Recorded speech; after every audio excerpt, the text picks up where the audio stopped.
कहाँ है वो? अपने कमरे में सुल्ताना साहिबा। मैं अभी अपने कमरे में जा रही हूँ अम्मी, मेरे सर में थोड़ा दर्द हो रहा है। ठीक है बेटा।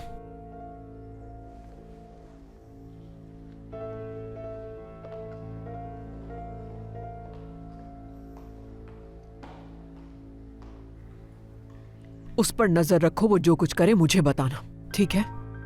ठीक है, आप बेफिक्र रहिए।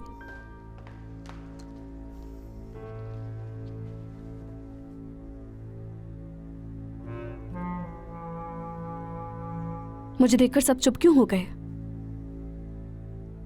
किस बारे में बात कर रहे थे? मैं चलती हूँ, मुझे किचन में कुछ काम है। दादी जान, तुम्हारी अम्मी ने अच्छा नहीं किया कि उन्होंने पुलिस को फोन कर दिया। तुम्हारे बाबा उन लोगों को डिफेंड कर रहे हैं क्योंकि उन्हें लगता है कि उनके साथ ज्यादती हुई है। लेकिन दादी, वो लड़की जिस दिन से आई है उसकी हरकतें कुछ अजीब सी हैं। अम्मी के कमरे में बगैर बताए चली जाती है, इसलिए अम्मी उस पर शक करती हैं।